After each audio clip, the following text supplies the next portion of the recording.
V roce 475 před NL napsal čínský rybář a zemědělec Fan Li pár stran, které na dalších 2000 letí změnily způsob, jak se lidé dokázali nasytit.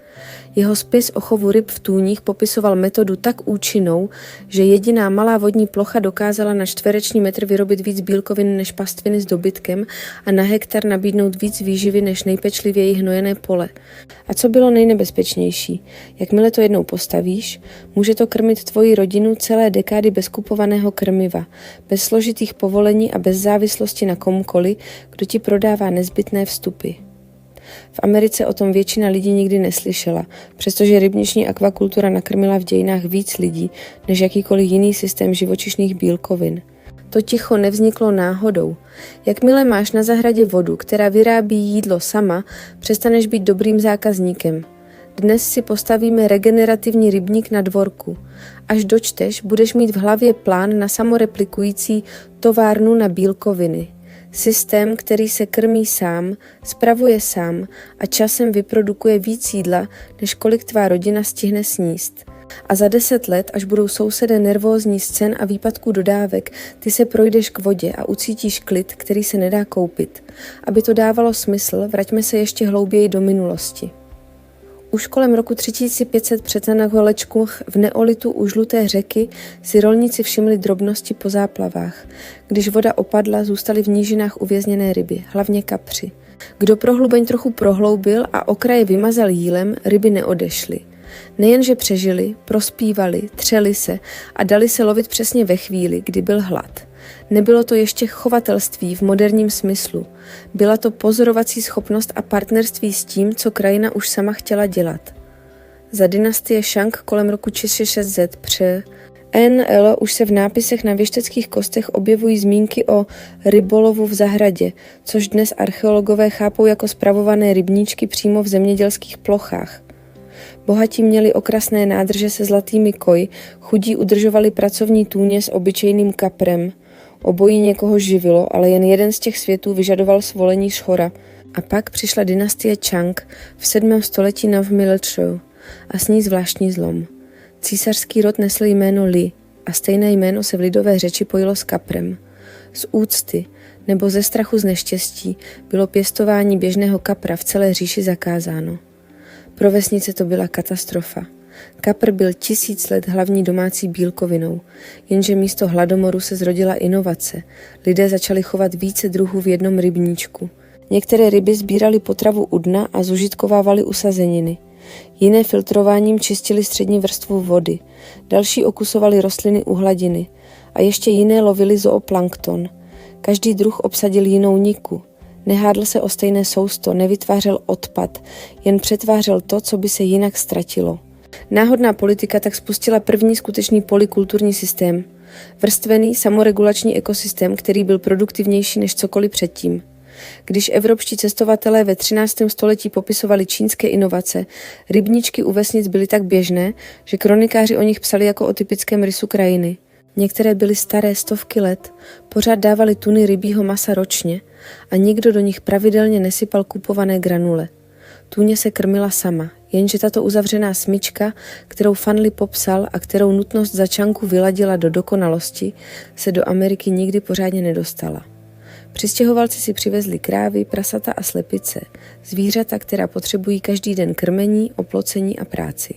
Myšlenka jedlé tůně, která běží bez dozoru, zněla příliš jednoduchá, skoro primitivní. Ve skutečnosti dobrá zpráva je, že ten systém nepřežívá díky institucím. Přežívá, protože když pochopíš biologii, ekosystém se postaví sám. Rybník není jen ryby. Ryby jsou jen jeden díl čtyřdílného živého stroje. První část jsou kachny. V tradiční čínské polykultuře byli vodní ptáci skoro vždy součástí. Kachny nejsou jen další zvíře, jsou manažeři. Když plavou, rozvíří dno a uvolní živiny do vody. Když kádí a dělají to pořád, dávají systému dusík přímo tam, kde ho potřebuje. Dusík živí řasy, řasy živí zooplankton. Zooplankton živí drobné ryby. Drobné ryby živí větší ryby a kachny navíc sbírají hmyz, vodní rostliny a občas i malé rybky. Každý pohyb někoho krmí. Malé hejno 3 až 5 kachenti zároveň dá vejce. Plemeno Khaki Campbell je známé tím, že snese přibližně 280 až 340 vajec ročně na kachnu. To znamená 840 až 1700 vajec ročně z opravdu malého hejna. A když mají přístup k rybníčku, dokážou si podle pozorování a výzkumu značnou část potravy sehnat sami. Hmyz, larvy, drobné vodní organismy, zelené části rostlin. Výsledek? Méně kupovaného krmiva a víc funkcí v jednom. Kachny hnojí vodu, rybník krmí kachny, ryby využijí přebytečné živiny a rostliny vyfiltrují zbytek. Ty jen sklízíš přebytky. Druhá část jsou rostliny. Vodní vegetace není ozdoba. Je to ledvina a plíce tvého rybníčku. Orobinec patří k nejúčinnějším biologickým filtrům. Jeho kořeny vytahují z vody přebytečný dusík a fosfor, takže se ekosystém nepřehoupne do toxických květů řas. Prstenec orobinců a kosaců v mělké zóně udělá pro kvalitu vody víc než drahý mechanický filtr. Lekníny dávají stín, snižují teplotu a v létě brzdí odpařování. Ponořené rostliny jako růžkatec a vodní mor uvolňují přes den kyslík, který ryby potřebují. Plovoucí rostliny, okřehek nebo vodní salát umí nasávat živiny tak rychle, že se používají i v čistírnách odpadních vod. Okřehek je zvlášť neuvěřitelný. V ideálních podmínkách zdvojnásobí biomasu za méně než 48 hodin a kachny ho dokážou sežrat stejně rychle, jak dorůstá. To je samoobnovující krmivo, které tě nestojí nic. Třetí část jsou ryby. Pro většinu území USA se jako nejjednodušší a legální volba zmiňují bluegill a sumec kanálový. U nás v Evropě se často nabízí lin, karas, kapr nebo sumeček, vždy podle místních pravidel. Princip je stejný. Jeden druh může být základ, který se přirozeně množí a tvoří stálou zásobu, a druhý může být rychle rostoucí záložní ryba pro pravidelnou sklizeň. Bluegill roste pomaleji, ale prakticky nepotřebuje péči. Jednou zarybníš a populace se sama obnovuje. Na jedlou velikost kolem 15-20 cm se dostane zhruba za 2 roky. Sumec kanálový roste rychleji a při dobrých podmínkách dosáhne 0,51 kg klidně do 18 měsíců. Tilapie je ještě rychlejší a pro mnoho lidí chutnější, ale má háček. V některých regionech je zakázána jako invazní druh a navíc nesnáší studenou vodu. V teple může vyrůst na kilogram během jedné sezóny. V chladu by nepřežila, proto je bezpečné pravidlo jednoduché.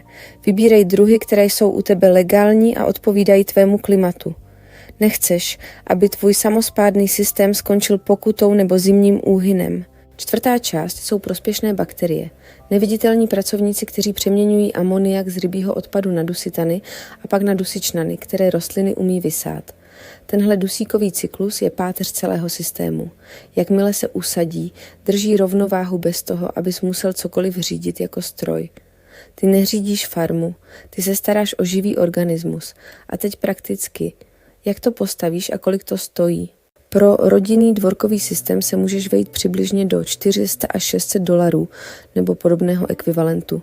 Podle toho, jestli kopeš ručně nebo si půjčíš techniku. Největší položka bývá kvalitní EPDM folie, řekněme 150 až 300 dolarů. Násada ryb 20 až 50, kachňata 30 až 60, rostliny a drobnosti 50 až 100. Když to porovnáš s 10 lety nákupů masa, pochopíš, proč se o tom nemluví nahlas. Nejdřív vyber místo. Ideální je takové, které má alespoň 6 hodin slunce denně, ale ne celodenní úpal, který by v létě vodu přehříval. Hledej nejnižší bod pozemku, kam po dešti přirozeně stéká voda. Když půjdeš proti tvaru terénu, strávíš roky bojem s erozí a odvodněním. Vyznač si rozměr. Pro rodinu stačí zhruba 3 x 4,5 metru a uprostřed hloubka 1,2 až 1,5 metru. Po obvodu vytvoř mělkou polici asi 30 cm hlubokou a 60-90 cm širokou. To je tvá mokřadní zóna, kde se uchytí rostliny. Hlubší střed je úkryt pro ryby během horka i zimy. Máte-li těžkou jílovitou půdu, můžeš rybník utěsnit tradičně. Vylož dno asi 15 cm vlhkého jílu, uduz ho, klidně po něm choď a nech ho zatvrdnout. Funguje to tisíce let. Pokud je půda písčitá nebo kamenitá, použij EPDM folii. Vydrží 20-30 let. Napusť vodu. Pokud je z vodovodu a chlorovaná, nech ji zhruba týden odstát, aby se chlor vyvětral. Studniční nebo dešťová voda je obvykle rychlejší start. Život ale přidávej po krocích. Začni rostlinami. Do mělké police dej orobinec a kosatce, do hloubky ponořené rostliny, na hladinu trochu okřehku nebo jiné plovoucí zeleně, pak dej systému 2 až 4 týdny. Rostliny musí zakořenit a bakterie osídlit každý kámen, kořen i kousek folie. Teprve potom přidej kachny. 2 až 5 pro malý rybník je ideál. Většinou uvidíš změnu během dní. Voda se lehce zakalí, protože kachny rozvíří dno. To je normální. To je ekosystém, který se probouzí. Po dalším měsíci přichází ryby. Zarybnění nepřeháněj. Lepší je začít skromně a nechat systém, aby se sám dofoukl, rozmnožoval